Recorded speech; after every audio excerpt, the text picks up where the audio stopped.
Yay! Oh, that's better, Jessie. Oh, good. Hello and welcome back to another unofficial episode of the Minecraft Update Podcast. We're on episode 52, and would you believe it? After me and Slacks went and spent over an hour last week fiddling with audio, Jessie's banging her head against the wall with Crisp today too. It feels like Crisp have done something over Christmas to make life very difficult for us. But we fixed it, right? So yeah, I think so. Oh, jeez, I've missed you, Jessie B. Where you been? Where you been hiding? I have been a very busy bee with trying to get back into a routine. And let me tell you, it's not super easy. No, routines are hard work. But once you got it and you're in that routine, it's like being at home. It's lovely. Until it all goes wrong. And someone goes, can we actually do the podcast at 3 o'clock in the morning your time instead, Foxy? Yeah, no problem. That won't affect my routine at all, guys. It's fine. Absolutely. Yeah. Oh, geez. Before we get into our week, of course, I want to remind you all that we are now supported by Patreon. And we now have 25 Patreons, which is absolutely fantastic. Wow. And I know, right? If you enjoy the show and you would like to help us out, then you can support us by going to patreon.com/the Minecraft Update. The pricing is per podcast, and the minimum perks you will get at any level are access to our Patreon-only feed for bonus content when we record it. Speaking of which, Jessie, I'll get to that in a minute. Access to our live episodes recording in the Discord. Speaking of which, Jessie, I'll get to that in a minute. Access to Patreon-only Discord channels and a shiny Discord role. Okay, so the first thing we picked up on there was the bonus show. Another month is nearly over, and we haven't got bonus show this month, Jessie. We did Pokemon video last month. What are we going to do this month? I don't know. I don't want to put you on the spot or anything, but I need an idea now. Well, you were playing random games with like your community, right? We could do something like that. Just a random game you like to play. I don't mind. I was playing Spider-Man. Maybe we could have a talk about Spider-Man. There's nothing wrong with that. Ooh. I like the games where they don't work, and I was playing Dwarf Fortress. I haven't played that with my Discord peeps, so that's got a lot wrong with it. Maybe peeps in the Discord, if you're listening to this, our patrons, maybe come up if you've got an idea for us for the bonus show. Let us know very, very quickly, and we'll do our best to record it before the end of the month. Jeez. Right. Okay. Yeah. The other thing, Jessie, was the live show next week. Obviously, we said, because we didn't want to be stingy, that we would alternate public versus patron live shows. The last live show we did was patron only. This means this next week's live show will be public in the Discord. So we will be available to everybody that's in our Discord at the time that we record next week, which I would like to give you that time. But, well... we keep changing it, mate. So it'll probably be sometime on Wednesday from 5 p.m. all the way maybe through till about 11 p.m. GMT start time. But I'll try and remember to actually let you know with more than just an hour's notice this time. I wasn't very good last time, Jessie, was I? Yeah, no. No. So I didn't even know. So Well, now you do know, because you know. I've told you. Yeah, that's the thing. Okay, right, geez. No slack this week, obviously, so we shall go into this week, starting with Jessie B. Jessie? Well, it's been quite a while since I've been here, and in that time, I realized I was going through this thing called slow burnout. I got so used to like the idea of burnout being like you go, and then you like stop, and like it's just like almost like an instant thing, right? Like you just know I've burnt out. Ugh, like it's hard. Yeah. I hadn't done that. I thought I had after season 2 when we went into season 3. I was like, that was burnout. It wasn't, because I was still on 24/7. I built a mountain. I did everything, and I was like, no, but I was totally burnt out. And no, I just didn't want to make YouTube videos, but that's a separate thing. So I got sick in December, and I had to take full time away. And during that full time away, I realized I was so tired. I was so drained. I was exhausted. And I was burnt out and I had no idea. And my brain didn't click that that's what was happening. And so after I was done being sick, I tried to get back into it, right? I was like, okay, I'm going to go. I'm going to stream. It's going to be this like fun thing. I miss everybody because I genuinely did. Like I miss recording and I miss, hanging out with TB people. And so it was like this thing. I did my birthday stream in January and it was a 12-hour stream. Tell me why my brain thought, you know what, you're burnt out. Let's do 12 hours of live streaming. How? I was dead. I died. I'm not even going to lie. I think I actually made it 11 hours and like 32 minutes. But I was so tired. And after that, I was like, what am I doing? Like, I know I miss everything. Like, I know I love making content. I love streaming. But that wasn't a smart thing to do. It wasn't a smart thing to do when I was already struggling to get back into a routine. And so basically since then, I have done the TB live stream weekend and that's it. Like I have just had no motivation to get on and do things because I'm like, I need to take it slow and I need to do it right. Because if I just go full force, like I always do, one, I'm not going to like what I put out. And two, I'm going to be miserable. I'm going to do this again. So I have been, doing some time lapses.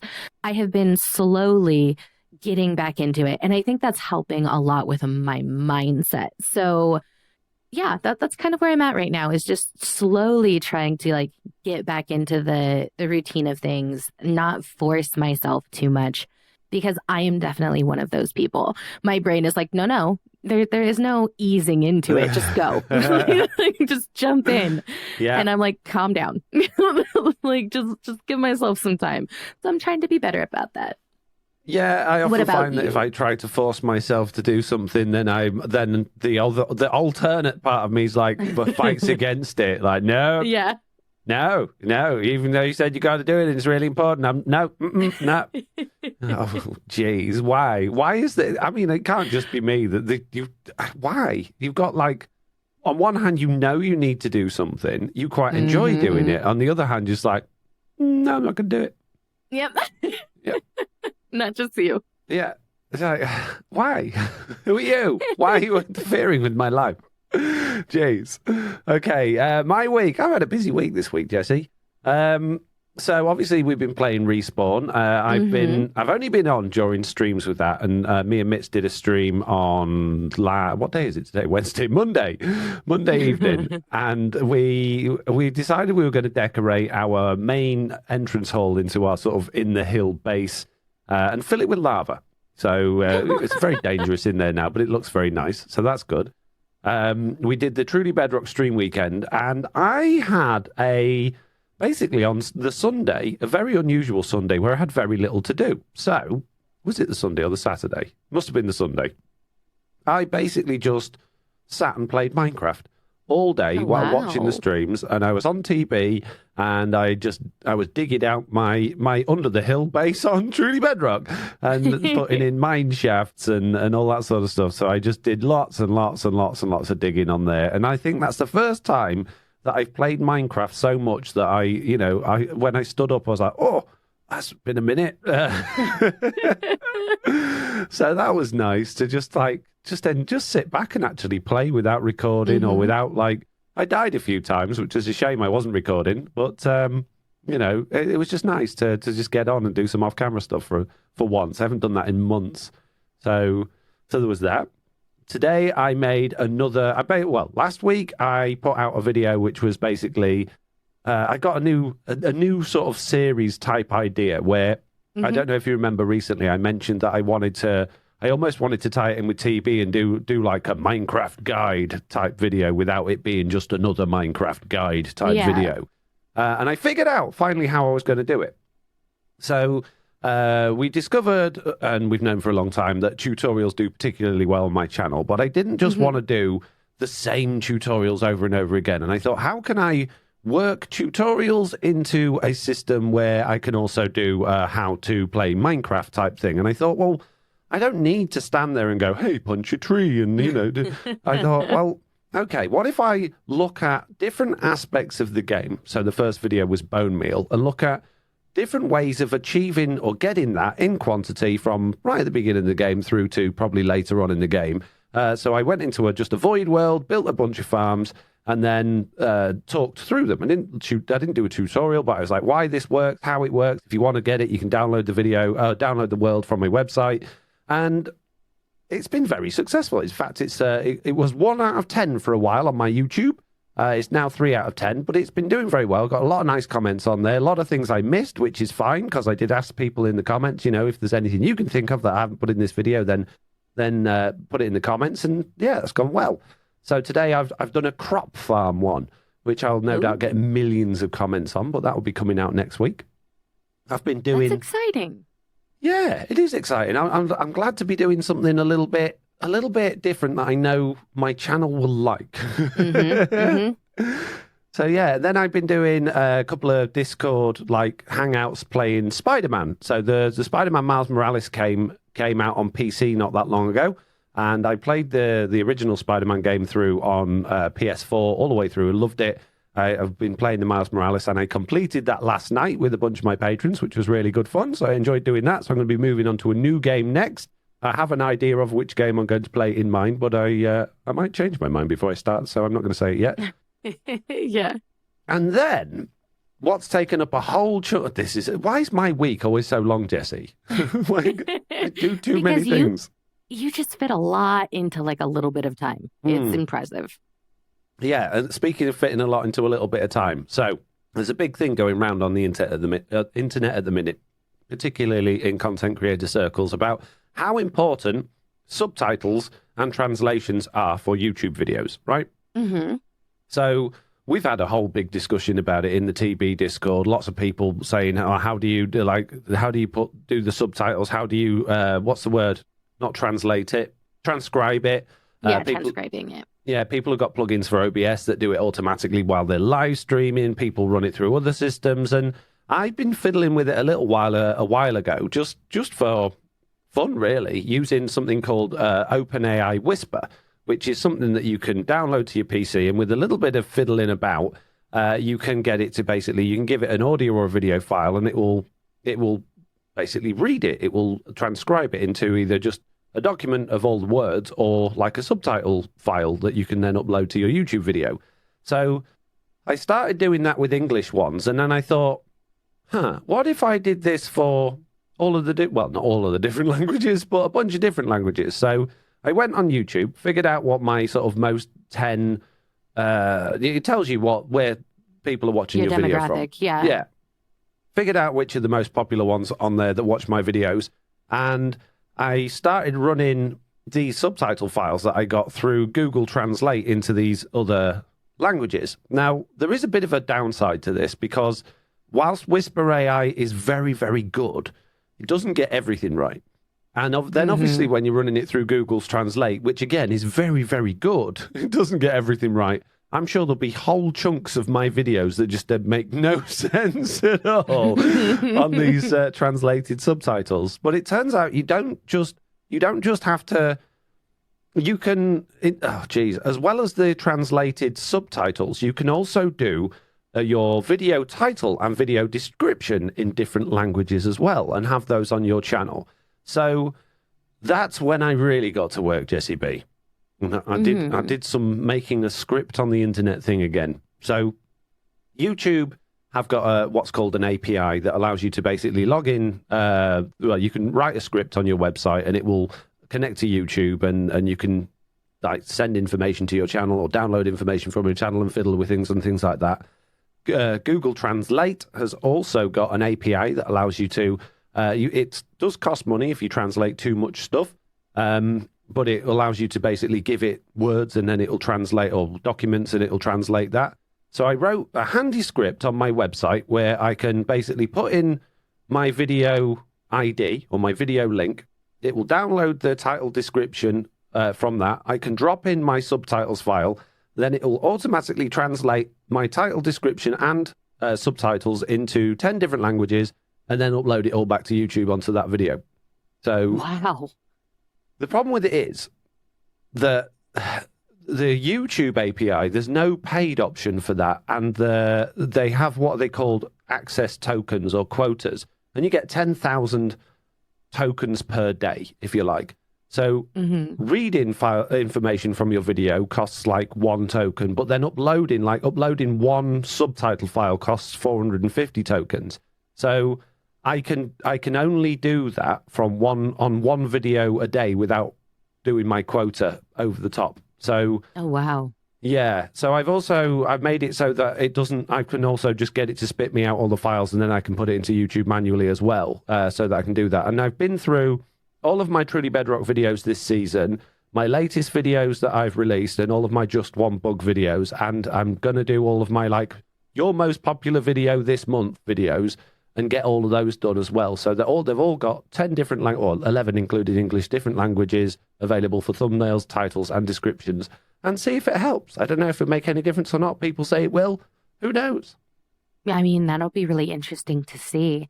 I'll have to go look at yours in Spanish. See how bad it is. Well, I got Spanish, Portuguese, French, German, Hindi, Chinese Simplified, Indonesian, Filipino, and there's another one, and there's another 2 I can't remember. Yeah, so many. I've covered the board, all of the popular languages. So we'll see how that exciting. Goes. Yeah, it is. So I don't know if it's a total waste of time or not, but let's be honest, with my new fancy system, I can do it all in 10 minutes per video, just done, which is great. And I would love to publish that so other people can use it. But like I say, this quota thing and the fact that the translations cost me money, it wouldn't, I don't know how I would get around that. So yeah, it would be a little bit difficult. So just for me right now. So we'll see. Right. Anyway, that's enough of my week, Jessiie B. It went on for a while. It's really interesting, so I don't mind. Well, I like to talk about myself. Is there anything you'd like to know about any of that before we go into the feedback? I think I just really am interested to see the analytics. So maybe the next podcast you can tell us how that's done, because I've never really thought too much about the subtitles and stuff, which is I forget the word that I'm thinking of. It's a privilege that I have, that I don't have to think about that kind of stuff. But it's really interesting. So yeah, I'm curious to know how that goes. You say that, but your YouTube actually does translations itself anyway. So it doesn't do it instantly, but once your video's been on a little while, it will do an automatic one in English anyway. And will it? Yeah. Now, I didn't realise it does it for other languages as well, because when I was going through this, I found in the analytics that the different languages that had listened to my video and the automatic different language transcriptions that YouTube had generated for them. So it's all there. It kind of does that already for the subtitles, or the captions, as they're called. And what was interesting was when I was actually uploading these different language subtitle files, when you go to do it, so you open up your YouTube studio, you go to your video, there's a new button that says subtitles, you go to that, and if you go to add a new one for a new language, the first thing it does is it generates them automatically in that language, and then you're like, hang on a minute, what you've just generated there is identical to what I'm about to send you. So the longer the video is, the longer it takes that page to come up, because it's just hang on a minute, I already got you, bro. So yeah, it's interesting to see whether it will make any difference. But obviously, the first video that's actually gone live with all of those on already was my bone meal farm one, and that has so far done very well. But it's not been up long enough for me to see analytics of the demographics and where it's come from. So I am really interested to see if that will help and if that's any good or not compared to just YouTube's automatic ones. We shall see. Yeah, I'm definitely curious to know. Yeah. Right, feedback time, Jessiie B. I wonder if anybody's curious to know or got things to... Oh, rubbish. Jeez. Cranky Old Man says, I enjoyed the new podcast. Miss Jessiie, although I'm not a typical YouTube user, middle-aged dad, I miss your old content. I miss most Twitch streams due to time zones and not that interested in tutorials, as mainly play Java. But still enjoyed your TB episodes. I understand why you're not doing them now and will still listen to the podcast. I am still doing TB videos. I just said that most of my TB content will probably be in the form of live streams, but I am still doing TB videos.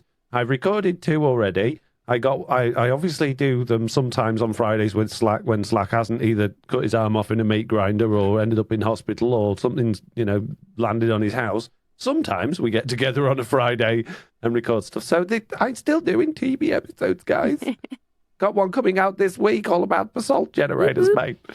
Jeez. Well, thank you anyway, Cranky Old Man. Meerkat says, the wish list, the villager linking or random delink and relink is also more of an issue for wild villagers. We added life to our city with loose villagers. They are a real pain as they randomly link to barrels and builds, etc. So would be better if controlled, but 100% agree re-pathfinding fixed for Java parity would help in many ways. At least they would be able to set to the correct profession, deterministically. Wow. There we go. Thank you. You're welcome. That my brain was like, I don't know. That's a long one. It's got lots of letters in it. Wait a minute, guys. Okay, so last week we talked about somebody said on the wish list that they wanted to be able to basically click a villager with a workstation and link that villager to that workstation. And I said, whilst that would be great, there shouldn't be any need to do that if we had Java parity, because your villager should only link to the workstation it can pathfind to. Yeah. But yes, having them randomly walking about can be a problem. However, if you lock a villager into a trade, let's say you want one to be a farmer villager and not a fishing villager, and you've got barrels around, just trade with it as a farmer villager, and then it will only link to composters. Yep. It will link to random composters, sure, but it will only link to composters. So, you that problem is already solved. I still don't think, or as much as I genuinely like the idea of like going, hey, this is your workstation, never ever forget it.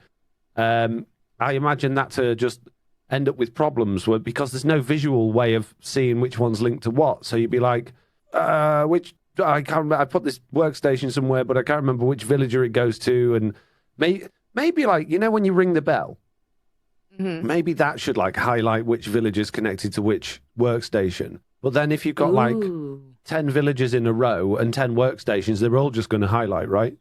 Yeah, definitely. Yeah.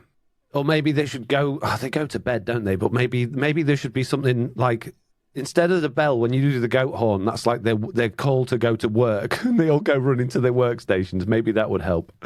So you could see. But yeah, definitely think there is room for improvement with villagers, but I don't think we need to be able to click on them with their workstation. Agreed. Yeah. Okay. We got a few books this week, by the way, Jessie, and I haven't gone through and done any editing on any of them, so this could be interesting. It'll be fine.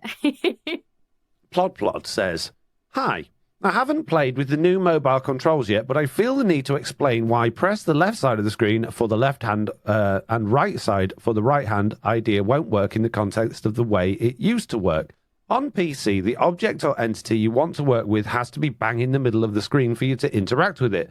That's not true on mobile. On mobile, if there's something I want to interact with all the way over to the edge of the screen, I don't have to turn the camera to look at it. I just tap on it. Moving the camera on mobile is pretty hard work, so this mechanic works well, especially when surrounded by a crowd of hostile mobs. If I needed to get each mob right into the center of the screen before I could hit it, I wouldn't stand a chance. 3 years after switching from mobile to PC, I still struggle with getting the mouse in just the right position to place blocks where I want them or hit the correct mob. When before I could tap on anything I could see anywhere on the screen. Sorry for the book. Okay, Plod. Do you mind if I jump on this one, Jessie? Nope, go for it. Okay, so again, a little bit of context for you and any listeners that didn't hear last week's show. We were talking about, we fixed offhand, basically. And this week I'm going to fix it even more. Okay? We got a lot of feedback and a lot of things about offhand this week, and I'm just going to clear a few things up right now. But before I do that, I'm going to talk about mobile touch controls. So Plod's absolutely right. There are actually 3 different types of mobile touch control on Minecraft Bedrock Edition, which makes life nice and confusing. You've got classic mode, which uses the cursor in the middle like a Windows PC or a console. And with that mode, you have to point at the thing you're interacting with. There's the the old normal mode, which is as what Plod's talking about, where you just wherever you press on the screen is where what you interact with. So there's no cursor, there's no cross in the middle of the screen. It's just like open. You can do what you want as long as it's on the screen. You can just press where you want. And now there's the new camera controls or the new mobile controls, which I think work in a similar way. So, yeah, right. You're right, Plod. Having the left side of the screen as the left click and the right side of the screen as the right click on mobile wouldn't necessarily work for those control systems. However, thanks to an IBX Toycat video, who just made a light bulb go off in my head, he made the good point that the way Java Edition works is that the game decides whether or not your interaction with your right and your left click should use your main hand or your offhand by the thing that you're looking at or trying to do, right? So the fact that I think we talked about this last week as well. The fact that if you've got an offhand in Java Edition and you've got a torch in your offhand and you click it on something, but there's an opportunity for you to use your pickaxe or whatever it was instead, or place a block with your other hand, it will make the decision which is the best thing to do. So you've only still got your left and right mouse button. Yeah? Are you following this, Jessiie, or am I going... Yeah. No, I'm And on controller, you've got your left and right trigger, which do the same thing. So we talked about, because the week before last, we talked about the fact that the not mobile touch controls, offhand would be more complicated on a controller because we'd need two sets of triggers. We wouldn't need two sets of triggers because the game would just do exactly what it does on Java Edition and decide what the best thing to do is. On mobile, it's different. On mobile, if you want to place a block, you tap. If you want to break a block, you hold it down. So the same thing can happen on there. The game would just decide wherever you clicked on the screen, if you're using the normal mobile controls or even if you're using classic mode with the cursor, if your right click effectively is the tap and your left click is the hold it down, the game would just decide whether or not this is the right opportunity to use the offhand or the main hand. So I don't see the difference. So I can't see any reason why offhand won't work on mobile, console, or PC on any of these control systems, because it's up to the game to decide which hand you use, not you. Yeah. So there you go. Problem solved again. I mean, yeah. Yeah. That's all I got to say about that.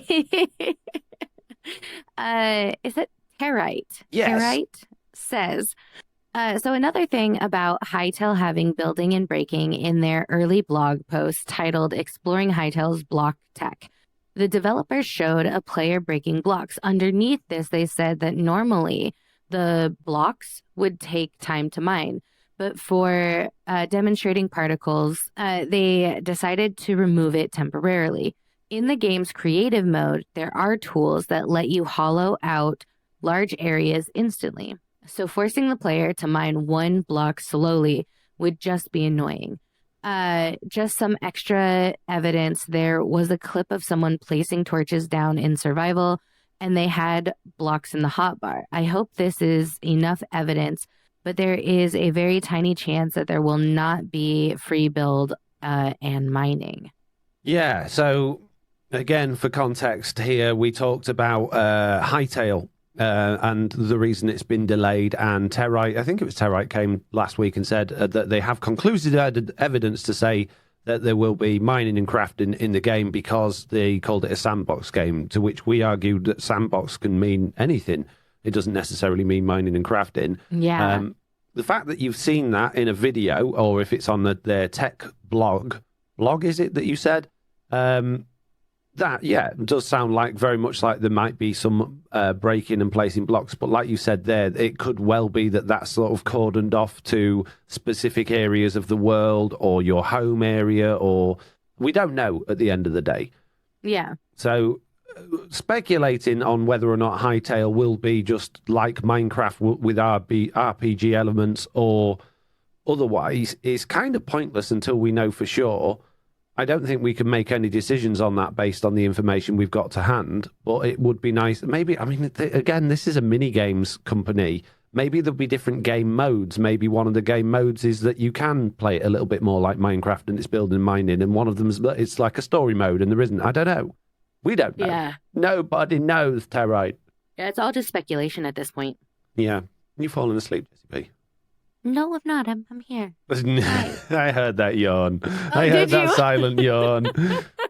I'm awake. I just yawned. That's all. Mm-hmm. Yeah, you passed it to me now. I want to do a big yawn. I'm trying to hold my face to prevent it. Quick, Jessiie. Oh, it's me. The next one. It's you. Kentucky Hick says, thanks for the pod. Personally, I haven't seen any issues with audio over the last couple of episodes. I know it's something Foxy worries about, but the quality's always been great. Thanks for all your hard work. That's because, Kentucky Hick, I spend hours just smoothing it all out and making it beautiful. I get my little audio chisel and my tiny little audio hammer out, and I carefully craft every single word that's said. Now, I do worry about it because this is if you're listening to 2 hours worth of people talking, you don't want anything annoying in that. You don't want weird sounds or mouth clicking noises or it just needs to be smooth and easy to listen to. Otherwise, you might get some people listening for 10 minutes and going, oh, I can't. I can't with the sound. Yeah, and I listen to it. One of my biggest critiques of other podcasts is when they've got one person that's a million times quieter than the other one. And that happens more than you would expect. So I really try hard to make sure everyone is at the same level. But then, when I get in the car and I listen to it, I'm like, I can't hear Slack anymore because Slack speaks at that sort of tone that is so much lower than obviously Jessiie or I. So he sort of blends in with the car noises more. And I can't really take that into consideration while I'm editing, but it is something I bear in mind. It's like, well, maybe if I give Slack a little bit more treble in his voice, then maybe that will help him stand out a bit. Or maybe I give Slack a little bit of extra volume just to help him if people are in particularly noisy environments. So I'm always fiddling with it. I'm always changing it. I'm trying to do the best I can. And I'm glad that people think it's okay. But yeah, I don't know. Maybe I definitely overthink it. I think that I can't say that it's a bad thing, right? I don't know that it's overthinking. It's just being hyper aware. And yeah, I don't see that as a negative, but I am glad that people seem to think it's good. Yeah. Yeah.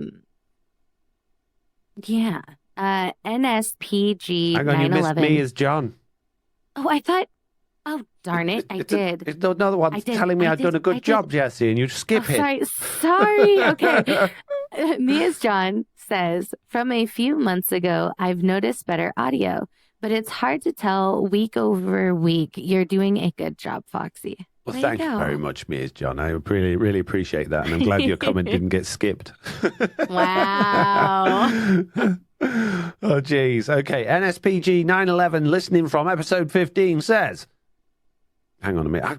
I got really I don't know, dry mouth, but I've been drinking like a fish.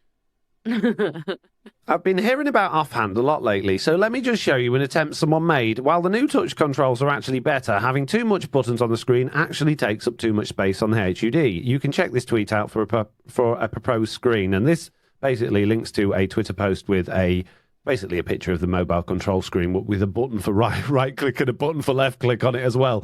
As we've already found out, NSPG 911, they're no longer needed. We don't need buttons to determine. We just have to click and the game goes, oh, I know what you're trying to do, bro. Yeah. So there we go. Tyler. But okay. So Tyler says, so I have played Minecraft on PC, Xbox, Nintendo Switch. With your discussion on offhand, I think it is a great idea to have the area awareness thing you mentioned for mobile. That would be great for offhanding. As for console, there is a button that doesn't do anything. And on top of that, there are 2 pairs of buttons that do the exact same thing. Here's what I mean. To sneak on console, by default, you can push the left joystick down as you would a button, or you can push D pad right. to open your inventory, you can push either X or Y. I would imagine for PlayStation, you'd push whatever the corresponding button is. To be honest, it kind of sounds like they just don't want to add offhanding. Now, I am sure there will be challenges with it, but the solutions you, Foxy, and Slack came up with are very simple fixes. Maybe not in terms of development, but you get the point. I'm pretty sure that X and Y both don't open your inventory. I'm pretty sure one of those is what you used to like throw your item on the floor or something like that. I think it's Y. Yeah. No, Y is, wait, Y. I can't remember. Y is it's been a long inventory. time. Yeah, it's been so long. I'm pretty sure. I think you're right. One of them is like toss your item. Yeah, but well, regardless, as we've said, we fixed it, Tyler. Don't worry about it. We got this. Mojang will be adding it anytime. They're going to listen to this and go, "Oh my goodness! All these years, it was so simple. We just do what Java Edition does." Oh my goodness. Okay, Nobody 2023. We got a lot of stuff from Nobody 2023 this week. I think they found our online form and thought, I can fill this in all day. So thank you, Nobody 2023, for spending all of that time filling out lots of things.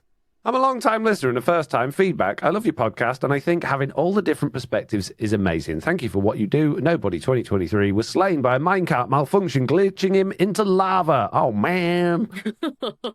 The worst. Thanks. Thank you for the feedback, though. Yes.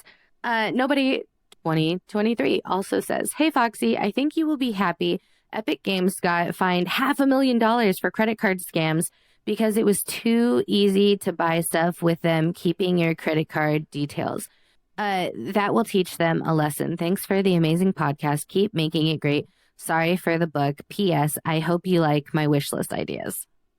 Yeah, so again, context there. I had a very big rant last week about Epic Games and Fortnite and how they just prey on the ability to, basically bullying kids into stealing from their parents and then forcing their parents to leave their card details on file because there's no other option.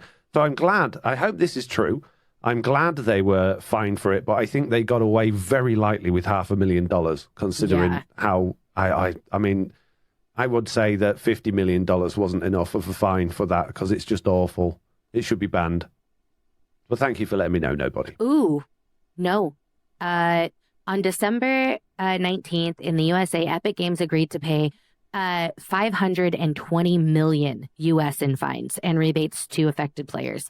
So it was a little bit more than that. $520 million? I was only going to charge them $50. That's amazing. Yeah, there you go. Well, that'll teach you, you bunch of it was actually thieves. $500 million.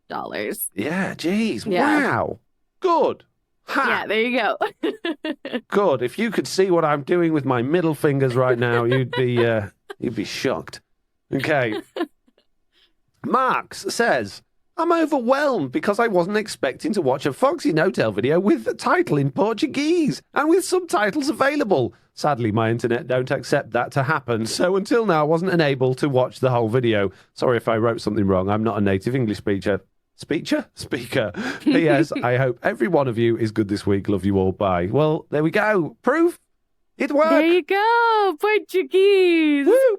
That's amazing, Marx. Thank you very much. I'm sorry if you don't understand a word I'm saying right now because you're not a native English speaker, but this does bring me on to something, Jessie B. Mm-hmm. So, with my newfound technology, I wonder how difficult it would be and how much point there would be to it to upload our YouTube version of the podcast with foreign subtitles. Oh. I could run it through the system exactly the same as everything else. Now, bear in mind, these are normally 2 hours plus long, so it would take an awful long time for Whisper to transcribe it, and my PC would probably burn to death in the process. I did do a 2 hours, 20 minutes collab video of me and Slack yesterday, but it did take 45 minutes, and I could actually warm my entire house from the PC, but it worked. But what would, this is the question, the video version of the podcast is the sort of thing you would put on in the background. You're not going to sit there and watch that logo for 2 hours and 20 minutes, right? Mm-hmm. So if that had subtitles on it that are in a foreign language, is somebody just going to sit there and watch the subtitles for 2 hours and 20 minutes? therefore, is there any point in doing it? Yeah. It's a good question. Now, if we were filming ourselves recording it, I could see that working. Mm-hmm. I really don't see it working or any point to it. If you're like, hey, look at this logo for 2 hours, mate, you'd go stir crazy, wouldn't you? Yeah, definitely you would. But I'd really appreciate feedback from anybody listening about that, whether or not you think it's a good idea. It would also be great to have just some background footage of Minecraft. Jessie B spends her entire life playing Minecraft. Maybe she could send me a couple of hours a week of just her building stuff. Maybe you could send me one of your time-lapse files without it being sped up. Without it being sped up, yeah. Yeah, maybe that would work. Yeah, I wouldn't have a problem with that if that's what we were going to do. It would be a lot of work on your part, I feel like. I don't see it being any more work, really. A bit longer to upload the video. But yeah, it wouldn't be massive. And if it helped, get other people to be able to see, read, and understand this in a more beneficial language to them, I'd probably be happy to do that. So yeah. But yeah, feedback on that. Speaking of feedback, that was the last piece of feedback. If you would like to leave us feedback, particularly on that, I would appreciate it. You can email us at news@theminecraftupdate.com. You can go to theminecraftupdate.com and fill in our feedback form, or you can join our Discord and fill in one of the things on there, because that's really helpful. The links are all in the show notes or the description below, but unfortunately, they're all just in English, mate. Oh, mate, this sucks. Jeez. Jessie B, it's time for the news. Woo! The news. We got this. We only got one piece of news this week. I was gonna say, I thought it's been like a relatively slow news period. It has. I think Mojang are up to something, Jessie B. Oh. Yeah. Really? Yes, because they released a video last week talking about the camel. I haven't actually watched it yet. But in that, Agnes suggested that there were more things to come in Minecraft 1.20. And I know they've just been on holiday for Christmas, and that takes a bit of catch-up time, but this is the first Java snapshot we've had so far, and there's been nothing in the Bedrock ones. So I kind of feel like they are working towards another big reveal, or at least I'm hoping they are. That would be nice, I'm not going to lie. Yeah, if they turn around and go, hey guys, for 1.20, we're going to add the ability to sit on camels as well. Hurrah, big news! It'd be like, oh man. So I just feel like it's got to be something interesting. I know the whole archaeology thing's been flying around. I couldn't care less about archaeology. No. There's that thing, isn't there? Someone says, hey, what about this? And everyone goes, oh, okay. And then they go, no, you can't have it. And then everyone goes, but I need it. But I need it. And all of a sudden, that's what archaeology's become. So now everybody's obsessed with it. The archaeology system was crap. Yeah, it was so bad. And it was, there were a few ideas in there, I'm not going to lie, that I thought were neat. But that's all it was. There were some neat ideas, not anything I was like, oh man, that's going to be so exciting. I can't wait for that, which is why it got scrapped. Like, if we're being completely honest, they released this thing. They released this image and they were like, people are going to love this, guys. Like, people are going to really, really love this. It's going to be great. And the entire atmosphere was meh. And then they were like, oh, okay. There was the, oh, look, we've got like gravel layers and dirt layers and sand layers. And then they were like, no. No layers. And then everyone was like, okay, no. I'll pass, maybe. Yeah. Tell me about the next one. So, obviously, within archaeology, there was the pots, the terracotta pots that you could fire. Quite like that idea. Wasn't interested in sticking stickers all over the side of it and trying to find the little pieces to put on there and tell your own story. I thought it was a total nonsense. Yeah. I'm not interested in having to load up another world because world gen changes so that there's now archaeological sites that you might stumble across. I'm not interested in brushes and brushing away gravel and dirt and sand to find trinkets within that. I don't care. Yep. If they add it, great. I'm sure some people will love it. But I don't see the point. Yep. So Plusborough Agreed. 1.20, not be archaeology update again. So if that's the big news that they're holding out on us for, I really hope it's not going to be one of those like King B Dog's like, the warning's going to be epic, it's going to be the best thing you've ever seen, you're not going to believe it. And then like 2 years later, they're like, hey, here it is, guys. And it was like, oh, it's the same as it was two years ago. Oh, hang on a minute. Oh, clicking on his keyboard. There's Sonic Boom now. Sonic Boom. Oh yeah, it's a bit better. Echo shards and a compass. It's great, kind of. So don't get me wrong. Good. The Warden in the Ancient City is a million times better than Archaeology. I still love the Warden in the Ancient City. Don't get me wrong. It was the time period for going over it. I just feel like this could be the same thing again with Archaeology. They're like, hey, guys, look at what we got. And it's the exact same footage they gave us like 4 years ago at Minecon. Yep.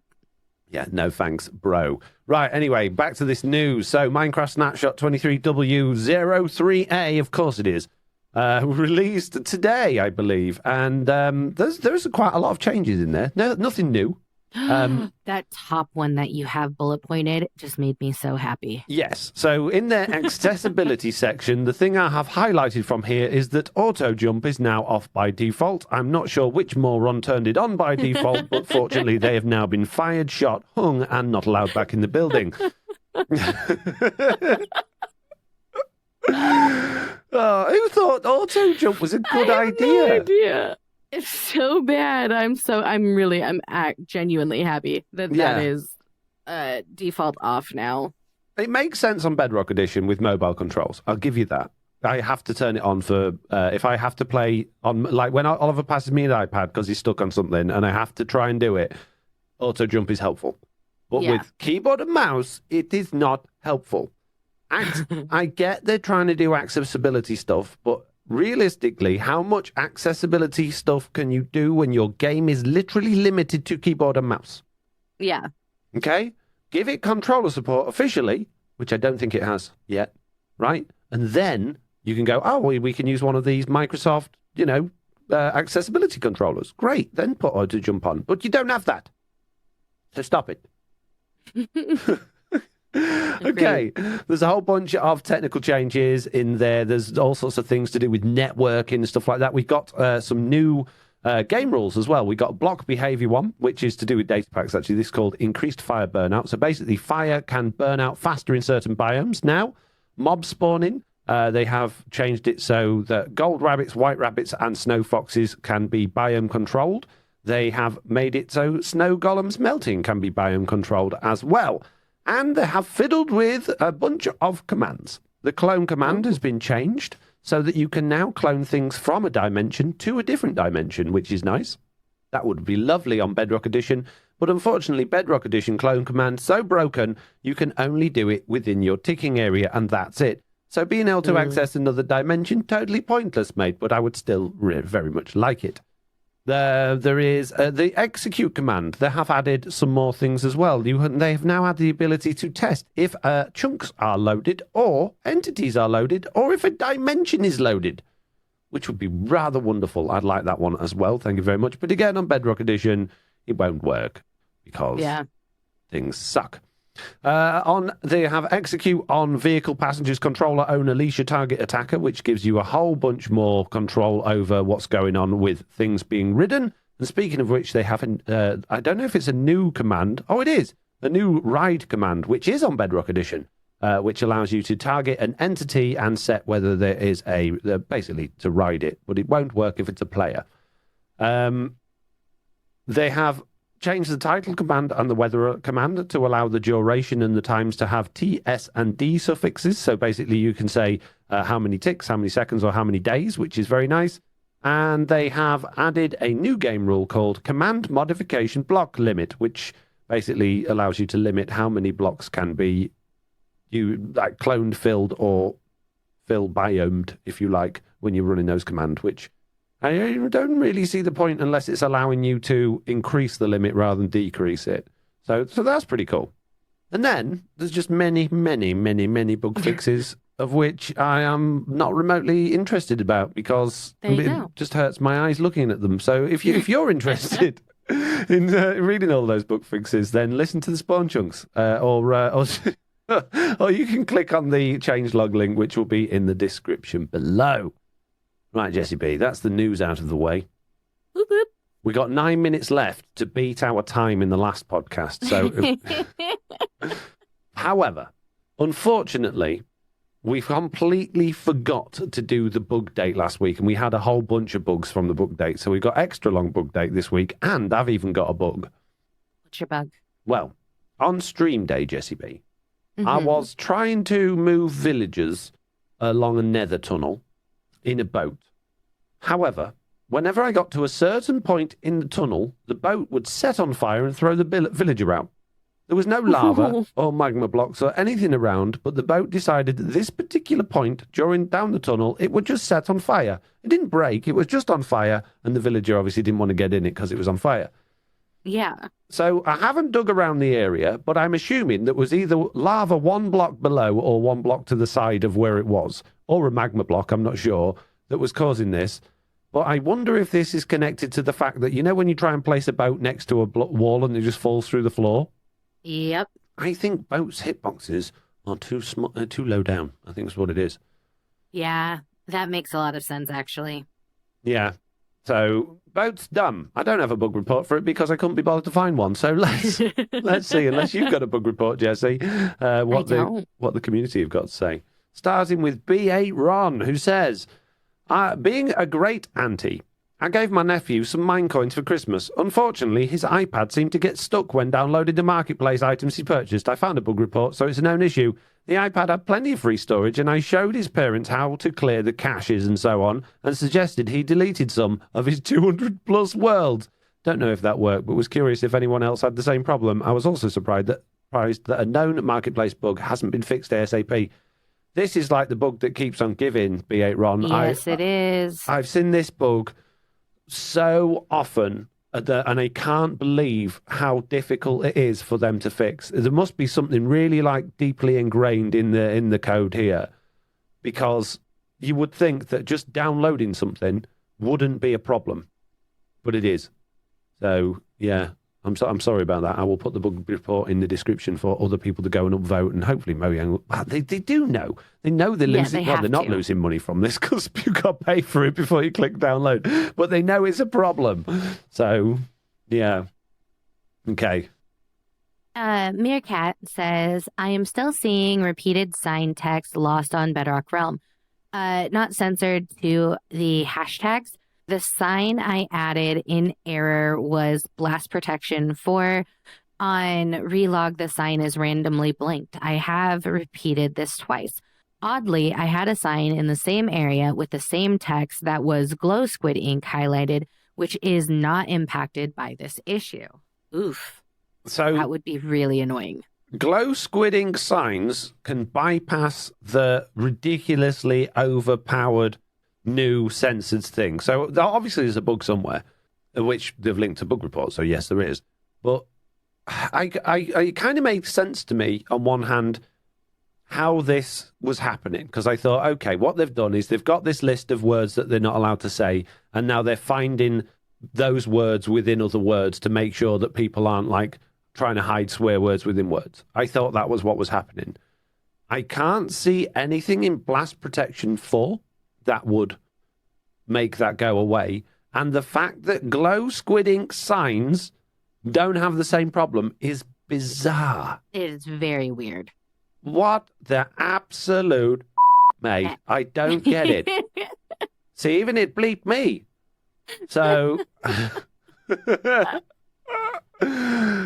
maybe I'm trying to think what it could possibly be. And my brain is just well, I guess if they're trying to censor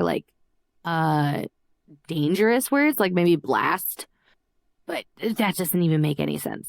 Yeah. It doesn't make any sense at all. No, none. Not one bit of sense was made in this bug report. No. Jeez. Okay.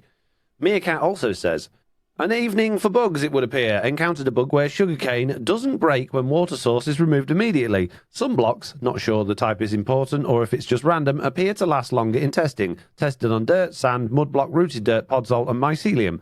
And there's a bug report number for that as well. It says it was supposed to be resolved in 1.19.50. A video demonstrating my testing posted to the bug report. I haven't looked at the bug report, but that's kind of weird. Yeah, isn't it? Yeah. Huh. I wonder if that means that zero ticking sugarcane is back. Because I'm pretty sure, is that not how it used to work before? That's how it worked before. Ah, how handy. How handy. Okay, good.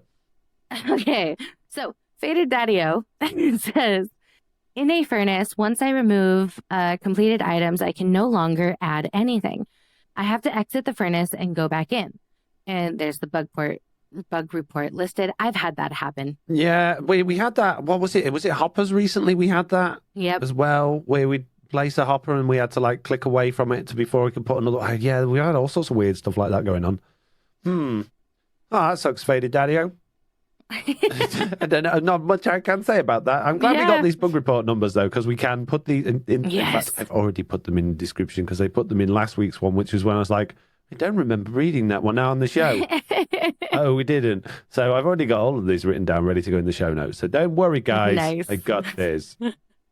Turtley78 says, recently I was looking at Minecraft touch controls for a question that I sent you guys and ran into an issue with the new controls. I went into settings to change the control scheme while in game, but as soon as I pressed the change touch control scheme button, it crashed. Cheers, Turtley78. P.S. I was using an iPad Mini 3 with software version 12.5.6 and a Minecraft version 1.19.51, and there is a bug tracker link. Ha ha! It says it's been marked as resolved, but obviously hasn't. Yeah. Yeah. That's a common thing as well. Yeah. But it was fixed when the guy that checked it looked. Yeah, definitely. Yep. Nobody 2023 says torches not giving off light when I place them in my 4-year-old world that has no add-ons. I play on Xbox. Huh. Weird. Yeah. Weird. Do you remember not long ago we gave a big warning to Xbox players because they were going to change something on Xbox and we were worried about it deleting everybody's old worlds and stuff like that. I think everything needed like updating, upgrading. Maybe this is like a result of that, possibly. Probably just like a world with old data and this new system just goes. It just doesn't like it. Yeah. Sorry. That sucks. Oh, man. Okay, Nobody 2023 is back again and says, I'm going to make this simple. This is a wish list item. I'm going to remove it from there, and I'm going to make this simple and end the bug date because that was the last one. Jeez, okay. There you go. Right. I'm so good at podcasting, bro. Oh, jeez. If you got any bugs, let us know by emailing us, filling in the feedback form or joining the Discord, and I'll give you all of those details again later in the podcast. But before we get to any of those things, it's time for the wish list, where we could have had Nobody 2023's thing, but we're not going to have it till right to the end now because they put it at the bottom. Wily Coyote says, I have an idea for a new type of nether conduit, similar to the underwater conduit. What about one that works in the nether that prevents lava/fire damage? It could be built out of magma blocks, magma cream, and some other special item. Heart of the Flame? ? Found in bastions or fortresses. It would give fire resistance, clear the fog, and other similar benefits to the underwater version. Jessiie B. Sounds a bit OP to me. Yeah. I think as much as I am 1000% like anti-nether because it kills me and I'm not a fan, I feel like that would make it too easy. Like, you're gonna die in the nether at some point, and that's part of the fun. So I would say no. Yeah, I tend to agree with you on that, but then think about, right, have you ever played with a nether or a lava fog pack that removes the fog from lava? Yes. Yeah. Okay, now imagine that you could build with lava like you can with water, like it would lava log things rather than water log things, and you could build entire cities underneath the lava in Minecraft. That would be pretty cool. It would be pretty cool, yeah. I,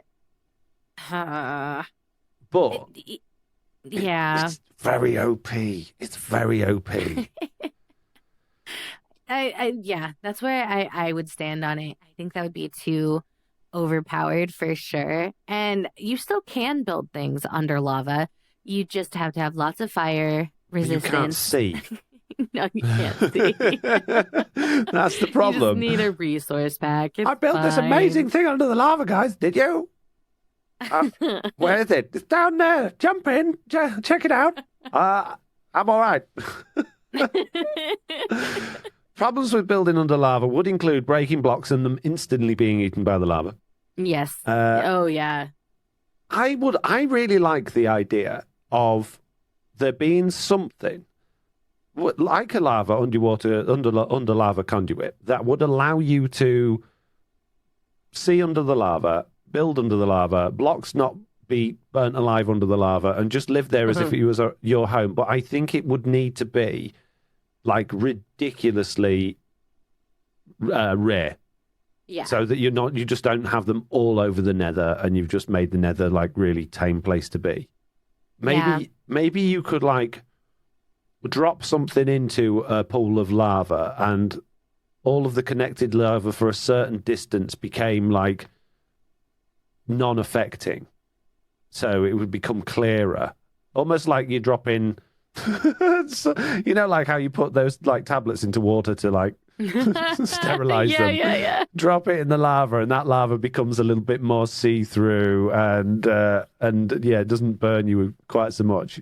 I don't know. I think there's an idea to be had there, Wilder Curtis. It's not a good idea, it's been an idea, but it's I like it. It's certainly a good discussion. Yeah, I was gonna say it makes for like a really good topic. And I think it would be fun to like hash out like all the details, like what isn't okay, what is.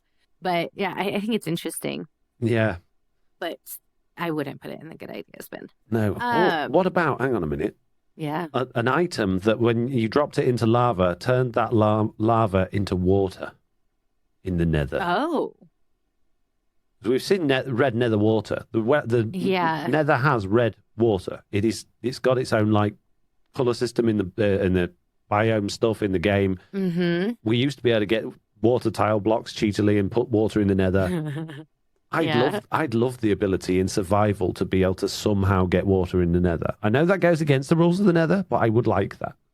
I would too. I think the Nether water looks really, really pretty, so I would have no problem with that. Maybe it would be so you couldn't pick it up with a bucket and you couldn't place it. So so you just had to work with where it was, like the parameters of where it spawned. Exactly. So you could probably still make water sources by like channeling things in certain directions and stuff like that, and like digging it out a bit further, but you couldn't physically move it from one place to another. I think that would be really interesting. It would. It would be challenging, which I think would be fun. Yeah. Oh, I want that now. Can we put that in the good ideas bin? Yes. I'm okay with that. To turn lava into water. All Foxy's idea made. Oh, lava. Yeah, I got that right. Okay, right. Okay. Nice. Next piece of wish list. Not So Blue Sheep says, what if it was possible to spawn villagers? Imagine you could meet certain criteria, for example, a bed, a job block for the villager to work at, a door, a bell, and a banner all in the same chunk, and then a settler village would appear outside. Perhaps he could attempt to link to the job block for a period of time, and then if you haven't traded with him, despawn like the Wandering Trader. No. Instantly, no.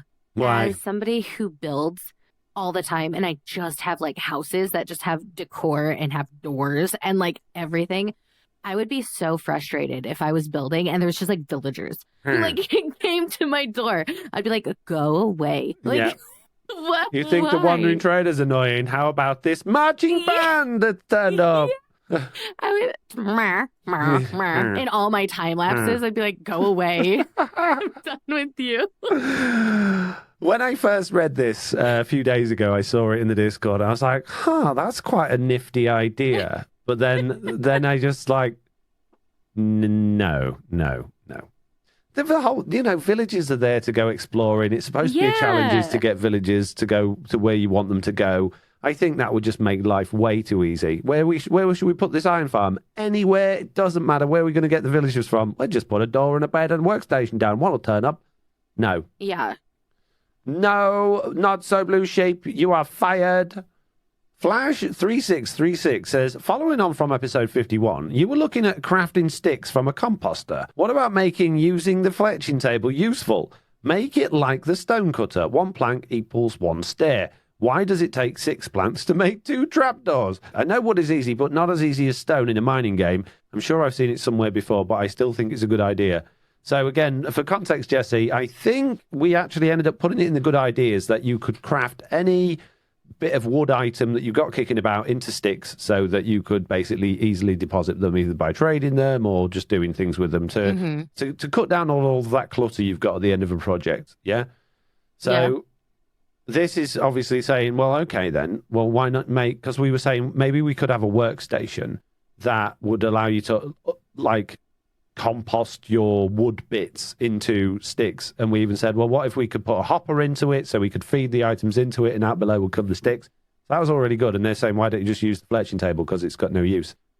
The fletching table is a fletching table. It is useless, but giving it a use that doesn't make sense is like, well, why don't we make it fill up balloons? No,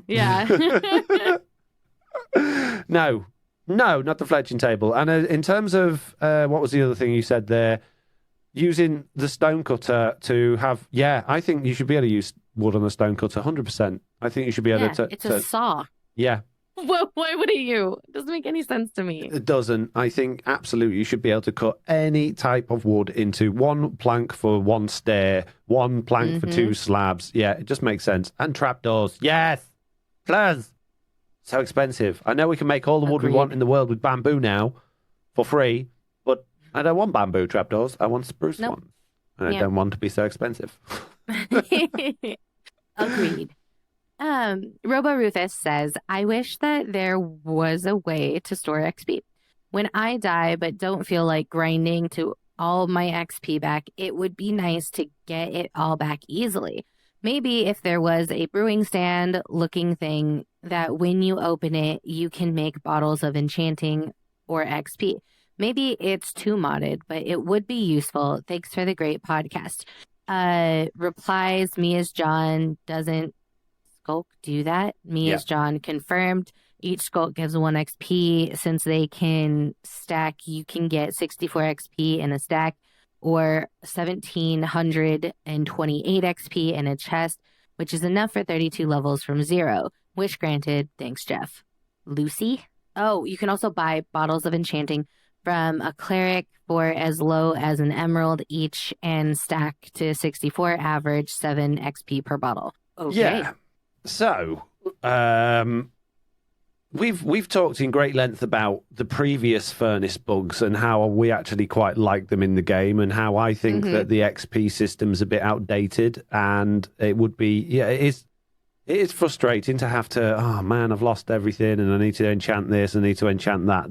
That is annoying, but I think having not had that furnace XP bug for a while, although I know there's a new one, but I haven't used it. I promise I didn't use it on the stream the other day. I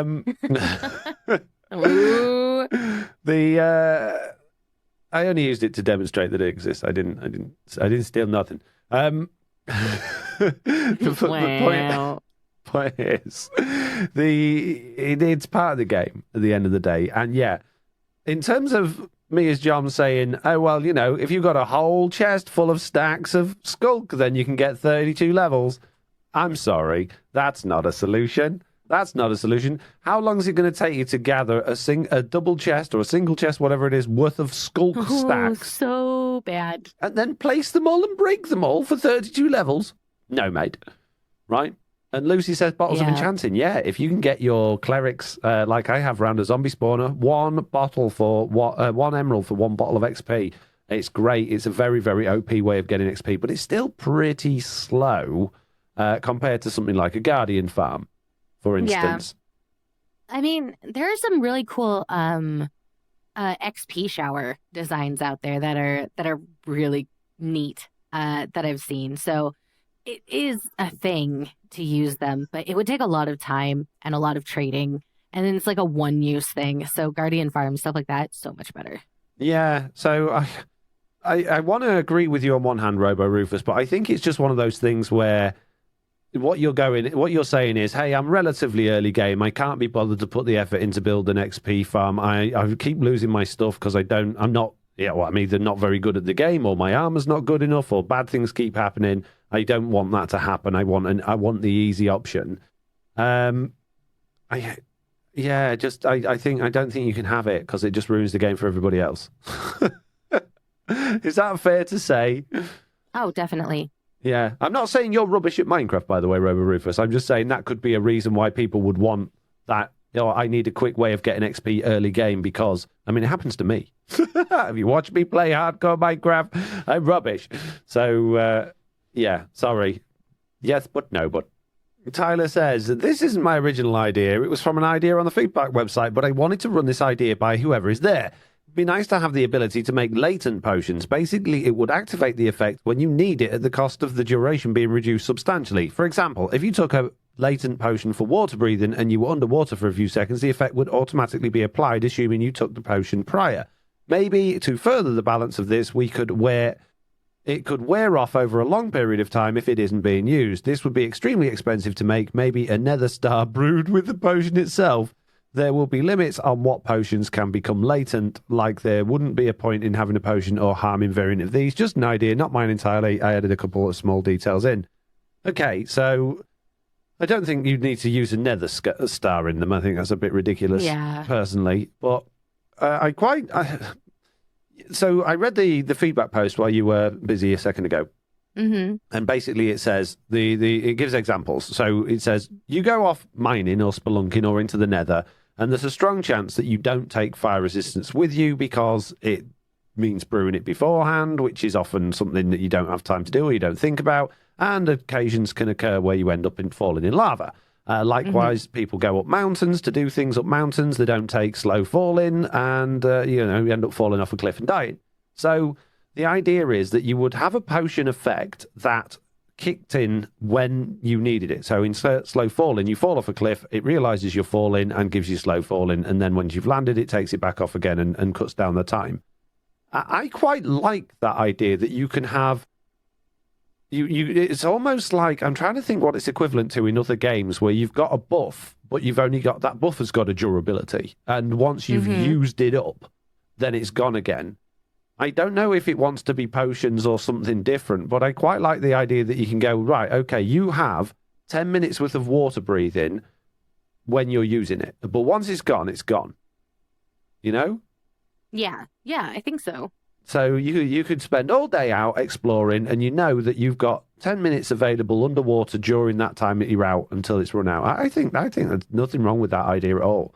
I just think that I don't think it should be potions, or maybe it should be potions. A bit like the lingering potion, maybe something like that. Maybe a mob additive to it, because the lingering potion you get from the dragon breath, right? Yep. And you use the lingering potion with. I can't remember how you do the lingering potion stuff now. Do you just you make the normal potion first and then you add the lingering potion into it? Is that right? I think so. The dragon's breath. Yeah. One. Yeah. Ooh, I think so. Wow. Yeah, it's been so long since I've made one. I know. I don't think I've ever made a lingering potion, but I'm pretty sure that's how it works. So yeah, something like that. So you could go to maybe the Wither or the Warden, and you could somehow siphon off something from those and add those into your potion bottle, and that becomes a latent potion. I have no problem with that whatsoever. Yeah, me either. Is that a good idea? Has been one, Jessie? I think so. Yeah, good idea. Not Nether Star, but something like Dragon's Breath.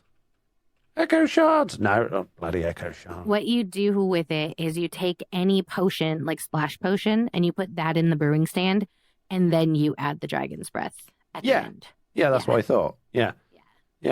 Which kind of doesn't make sense because you've already got a potion bottle and you're putting a potion bottle into it. Yeah. Yeah, so you're losing glass. Yeah, which is unfortunate. Yeah. Okay, right. Tyler again, Jessiie B.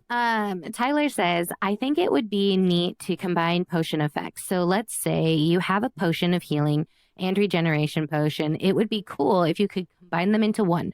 You would get both effects, but you would only have one bottle. I know it is possible with commands. I used regen and healing, for example, to prevent this from being too OP. It could be that you can't combine certain effects, like the ones I used in my example, ones like poison and withering.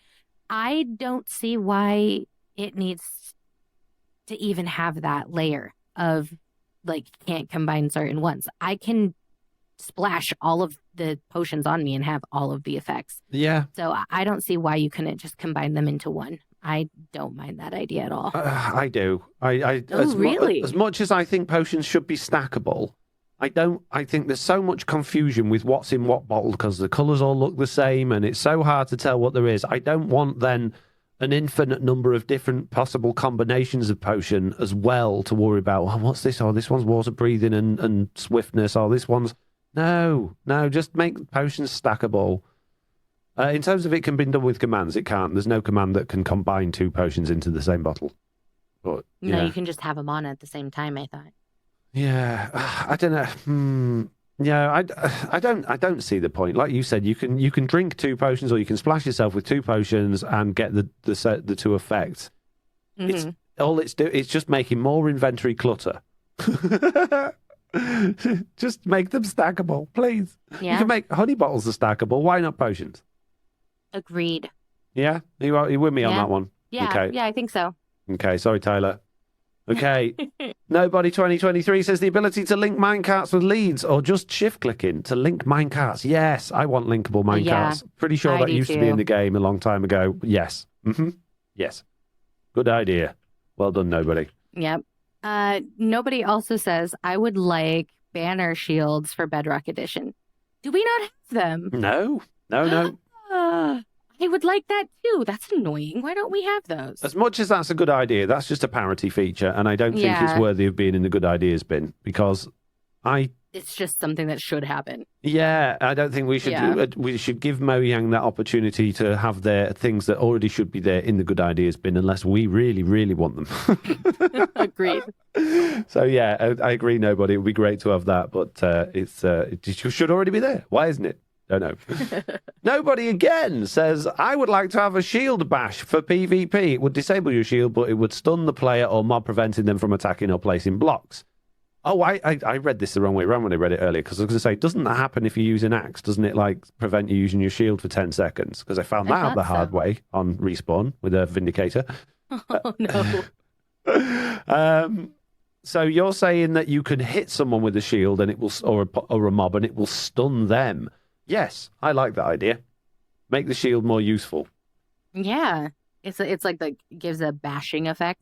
Yeah. So yeah, that'll only work if we get offhand, because otherwise you'd have to have the shield in your main hand. But yeah, I think so. Hit things with your shield. Go for it. Yeah, smash it all to bits, mate. It would be. Oh, so Nobody again says it would have to be part of an end update, but I feel like an endermite or enderite material would be cool. It would be used to make tools and armor, but it would have the same protection of netherite. But if you die in the void, it stays with you when you respawn. No. I'm gonna say no. We've talked about this one before, haven't we? It wasn't I think called. So. I don't think we called it enderite. I can't remember. No. But something that allowed you to go into the void and survive with your stuff on. Well, not survive, but your stuff would be like plonked back onto the surface somewhere. Yeah. I wouldn't mind that, to be perfectly honest with you. I'm on the strong no stance. That goes back into if that's how you want to play the game, just keep inventory on. Like, yeah, but you could have said that before we had netherite. If someone said to you, I want a thing that you can put on your armor so if you die in lava, your stuff survives, and would have been like, just play with keep inventory. I still think that way, but I didn't have a choice. Okay. And I mostly don't play with netherite anyway. Here's me wanting everything covered in netherite, right? Yeah. Okay. No, I don't know. It doesn't. I'm not interested. I think part of the challenge, one of the only challenges of the end, is the fact that if you mess up and you fall into the void, you're done. Like there's no coming back. The end is too easy. It's frustrating that, yeah, I don't know.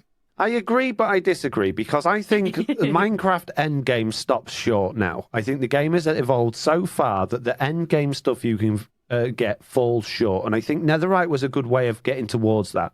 And the reason I think it falls short is because I've forgotten. Not fair. What was I going to say?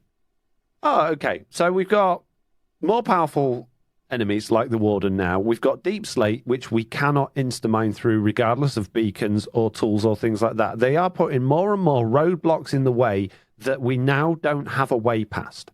So the end game, the idea of getting to end game was you have conquered the game so you can control it at your will.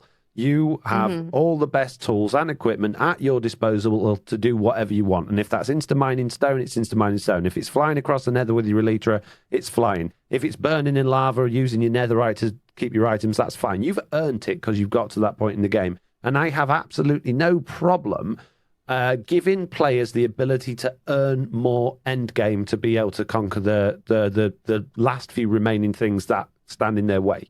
Because I think that's how games should work. I don't think there should always be a brick wall in your way when it's something that's like if you accidentally go in the nether because you get hit by an enderman or you fall off something and you've got your best gear on, it's devastating and it's not easy to replace that. Yeah. It takes a long time to get your armor enchanted just the right way and get everything the way you had it. Fair enough, they've said, having netherite shulker boxes, all that stuff's gone. But the stuff that matters, the stuff you carry with you every single day, your tools, your, ideally elytra in my case, but that doesn't count, that doesn't work out. But your armor, the stuff that you put your time into and your spin on, you've crafted just the way you want it. I think you should be able to protect it. I think you should. And I don't have an issue with a rare material like netherite, because who has netherite in bulk? Nobody. Pixel Riffs that one time where he built a netherite pyramid beacon. I'm fine with things like that. I just don't want the opportunity to cheese my way through the game from early on. Yeah, I'm still partially in the no for the avoiding the void deaths. I think that is the one staple that should always continue. If you fall in the void, any void, you're gone. Like that, everything's lost.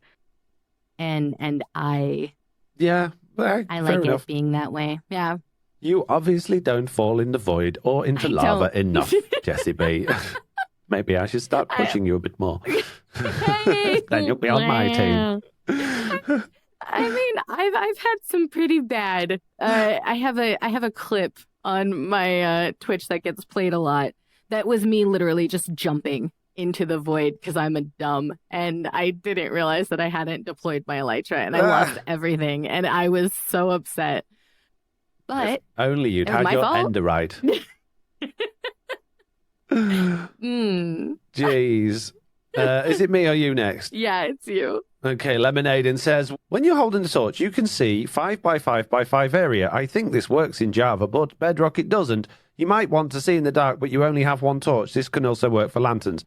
No, it doesn't work on Java Edition. What you're thinking of is something called optifying or dynamic lighting. It's not in the vanilla. It doesn't work by default, but you can enable it with certain things. Bedrock Edition, it won't work on because it don't have that sort of stuff. Agreed. Or not agreed, just facts. I would love it. If they could make dynamic lighting work in vanilla in a non-laggy way, then yeah, great. I think your torches and stuff should light up because I love that. I really like it. But even with Java Edition, with the best equipment in the world, you turn on dynamic lighting and you feel the pain. Oh, yeah. It's like worse than shaders. So, yeah, unfortunately, it's not a game built for that because the terrain is variable. It works in games which isn't a sandbox game. So it works in games where they know where the structures are. They can pre-plan the pathing of where light will bounce from to a certain extent. Even when they're doing ray tracing, which is like real-time light bouncing, it's a fixed world they're in, so it's much less intensive. Where in Minecraft, anything can be anywhere. A block can break any second and be placed any second. To have that constantly calculating where the light is, we already know just the daylight cycle is enough to cause problems in certain situations for Bedrock. So, yeah, I would like it. It's a good idea, Lemonaden, but it can't go in good ideas bin because we know it ain't going to happen. Yeah, unfortunately, because I do quite like that with Yeah. Optifine. Oh, should we just throw dynamic lighting into the good ideas bin? Yeah, just do it. We won't it. There we go. I tell Jeff, Jesse, I tell him. Look, Okay. Don't tell the boss, but just if you can snake this in, this 1.20, mate, I'll be your best friend. It'd be great. Nobody 2023 says, I'm gonna make this simple. Craftable tridents. I don't care how. I just want them. No. Yeah. Now, recently, Jesse, we got told off by Rotate Dollface for just saying no to one of his ideas without going into any sort of discussion about it. So I'm going to go. Yeah. So I'm going to go into discussion about this and say, no, thank you. Oh, tridents is so easy to get on Bedrock Edition. It's not hard. It's not at all. Yeah. What's the point in making them craftable? Why do you need all them tridents? Yeah, I think that's one of those things that I would say it's part of the fun, but I hate drown. But it is part of the thing with drown is that it's supposed to be more rare. It's not for Bedrock, unfortunately, but it really is for Java, right? Like it's super rare to have a trident in Java.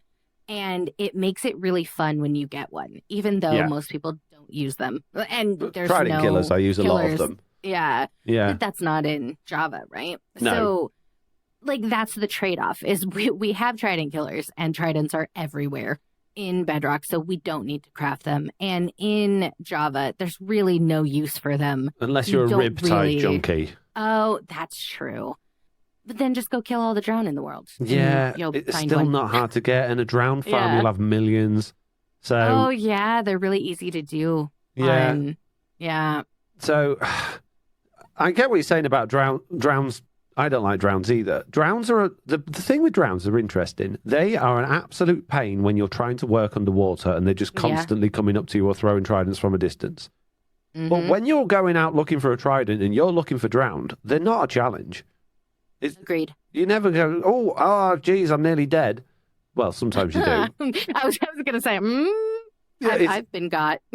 If you went out hunting creepers or Endermen or something else, I think, or like pillagers, I've come a lot closer to death from pillagers than I have from drowns. So, yeah. Although those tridents can do quite a bit of damage.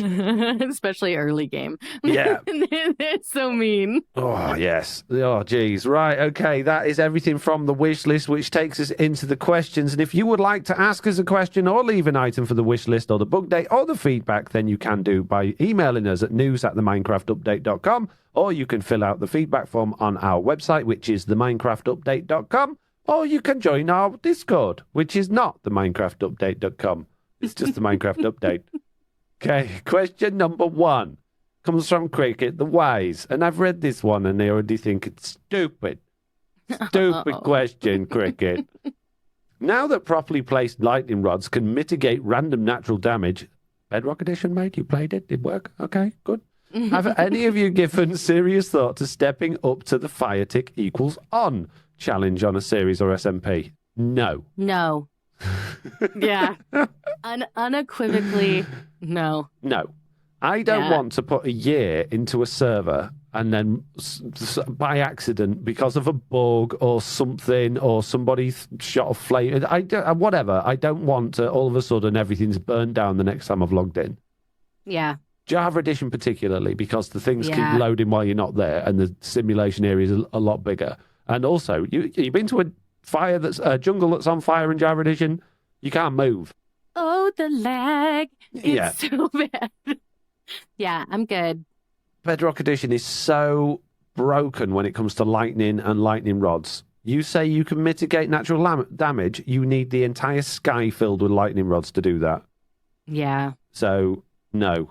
Absolutely. I don't think Fire Tick On should be a game mode. I don't know why it exists. It's totally pointless. Why would you want to play with the ability to just set everything you've built on fire? I mean, I've had fun with Fire Tick being on when I want to burn down a forest. Like, when I don't want to chop it all down, I'm just like, nope, I'm just going to go with a flint and steel and just... Yeah, but then it never gets rid of everything. Fire. It just leaves half a bunch of leaves here and a bit of wood there. It's not effective. I mean, like I said, I've had fun. Yeah. It's been fun.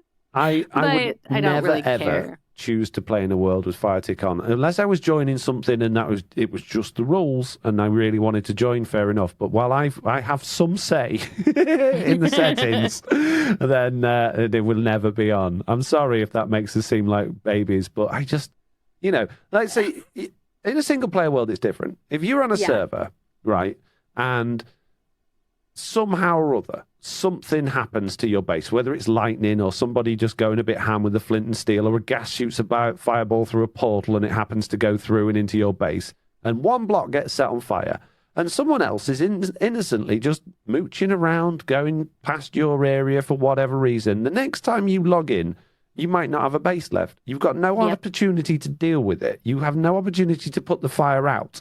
That's devastating. And then you're shouting at everybody on the server with who's been griefing my build, who did this, just causes problems. Not worth it.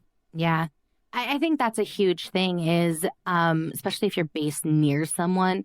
Oh, man, I can't imagine somebody's just innocently underground mining away. And there's lightning and somebody just hadn't prepared, like, because, they're like, oh, I'm not going to get on for a week. I'm not doing this, whatever. And just something completely innocent, skeleton with a flame bow accidentally shoots a campfire that you had in a build, and then your whole thing is gone. I personally know one as that person who might have been like innocently mining.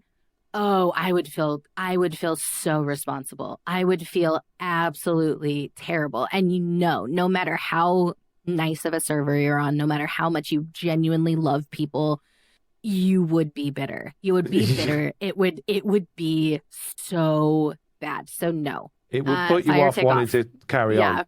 Yeah. So that's a big old no. Sorry, Cricket, the wise. I'm not calling you stupid, by the way. It was just a joke. But yeah, no, for seriously reasons, no. Yeah, that's just a better no. DJ Chris says, DJ Chris here. Hola, FSJ. I've been playing a lot of games with storylines lately, and my wish is to have a playable storyline in the game. Instead of just going to fight the Ender Dragon, you have to do a series of tasks before taking on the battle. I'm also going to say I dislike that idea. Have you heard of Hightail, mate? Yeah. It's one of those things. It's that one key word that you have in there. But instead of just going to fight the Ender Dragon, you have to. I don't think Minecraft should ever be a have-to game. No. Sorry, go on, carry on.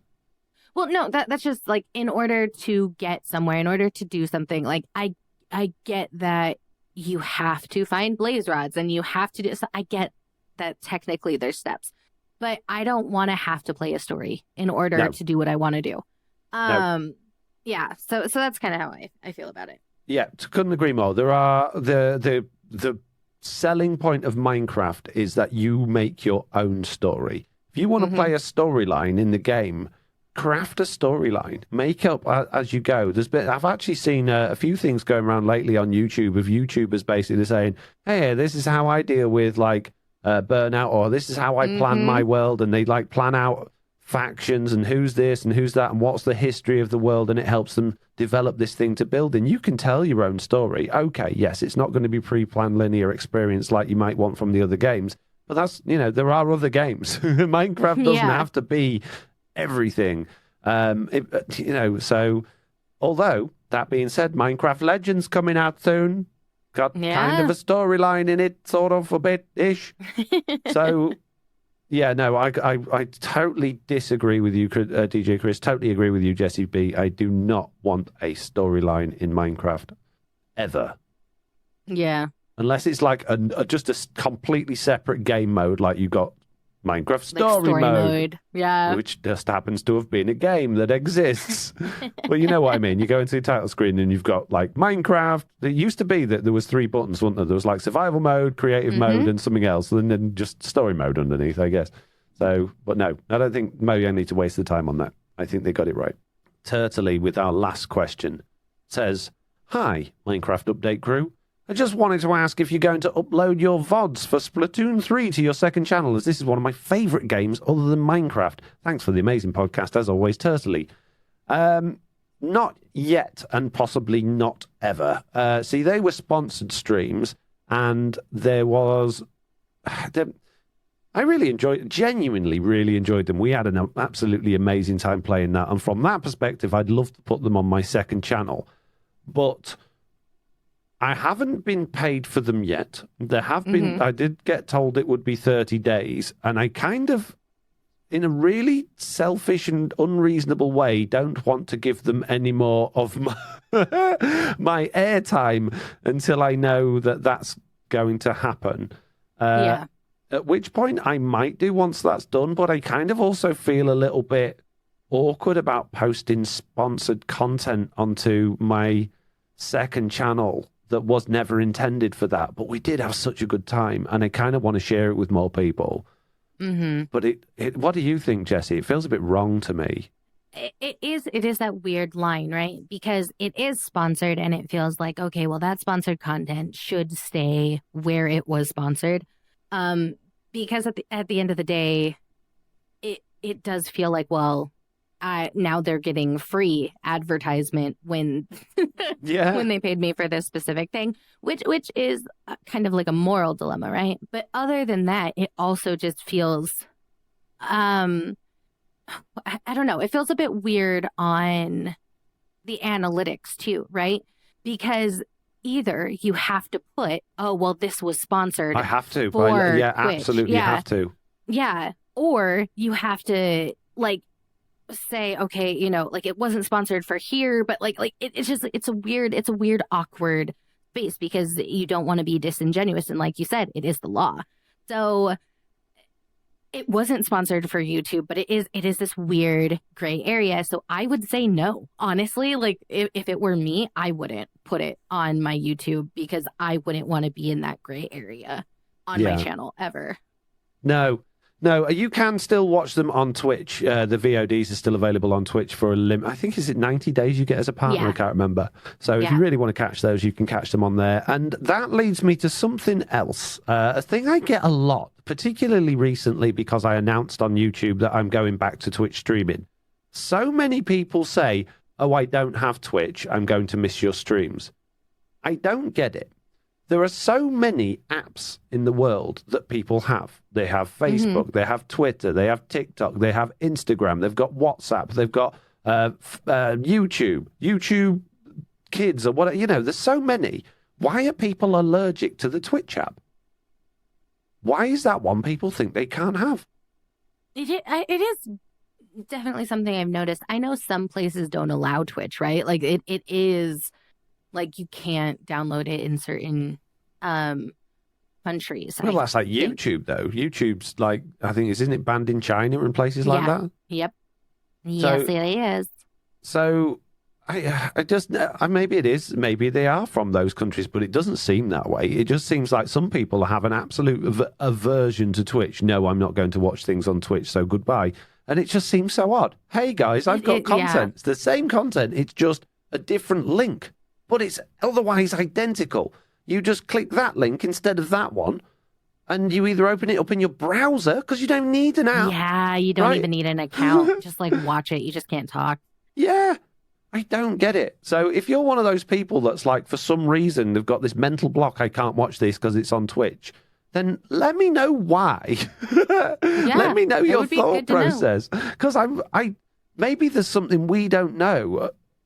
But I feel like awful that these people are like, "Oh, bye then." I'm like, well, I'm not doing it to get at you. It's still just as open. It's still, you know, It's no different from YouTube. So, yeah. Anyway, I just wanted to squeeze that there in at the end. Before we go, I want to remind everybody that we are supported by Patreon. If you've enjoyed this show, then please consider supporting us on Patreon by going to patreon.com/the Minecraft Update. Right, Jessiie, have you got any plans this week? No. Okay, good. Yeah. I'll stream at some point. Yeah? Good. Yep. Not doing daily streams no more then? No. No. Okay. I will be streaming as usual 4 times a week. I've got a few videos going out this week, and I will be available in my Discords as well at points as well. So many things to do. Right. That's it, Jessiie. All that's left to do is to say the same thing that I say at the end of every single podcast. And that is, if you're allergic to Twitch, then maybe take antihistamine, bro. Jeez. Wow. What's wrong with you?